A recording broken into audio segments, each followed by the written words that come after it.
با فرشته کمال، مشاور فامیلی. در این بخش درباره شخصیت خودشیفته با ارتباط به تحقیر و توهین در خدمتتان هستم. تحقیر و توهین شدن در دوران کودکی و نوجوانی میتواند تاثیرات عمیق بر شکلگیری شخصیت ما داشته باشد و در برخی موارد میتواند منجر به ظهور ویژگی‌های خودشیفتگی شود. اختلال شخصیت خودشیفته یک بحث بسیار گسترده است که شاخه‌ها و بخش‌های زیاد دارد و غیر ممکن است که همه را در این بحث بگنجانیم. در قدم اول درباره عوامل آن و بعد در مورد نشانه‌های آن صحبت خواهم کرد. بیاین کوتاه ببینیم که این گرفتاری دارای چی عوامل می باشد. کودکانی که بارها به خاطر اشتباهات یا ضعف‌های طبیعی خود مورد سرزنش و تحقیر قرار می‌گیرند، رفته رفته به این باور می‌رسند که به اندازه کافی خوب نیستند.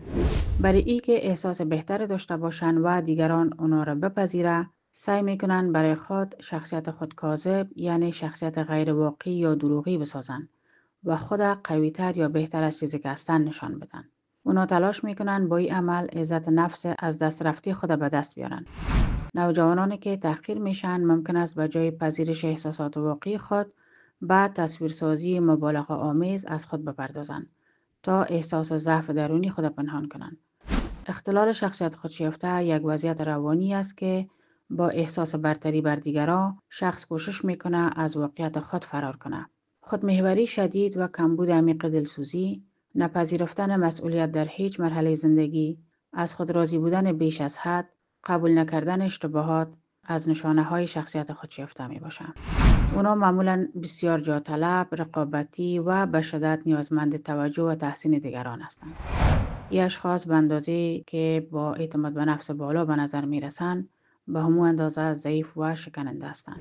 شریک زندگی یک فرد خودشیفته معمولاً به خاطر بی‌توجهی، مدیریت زیاد و نداشتن دلسوزی و همدلی آسیب می‌بیند. به دلیل اینکه مدام مورد انتقاد قرار می‌گیرند، دید مثبتی که درباره خود دارند از بین میره و این وضعیت میتونه باعث احساس ناراحتی، اضطراب و حتی افسردگی درشان شود. اگر شما هم از این نوع تجارب داشتین، میتونین در کامنت بنویسین که چطور با این وضعیت کنار آمدین. اگر نمیخواهید که فرزندانتان دچار این نوع گرفتاری شود، پس در دوران کودکی و نوجوانی مراقب رفتار خود با ایشان باشین. در بخش چهارم درباره اختلال شخصیت اجتنابی مهمان خانه های شما خواهم بود. تا برنامه بعد.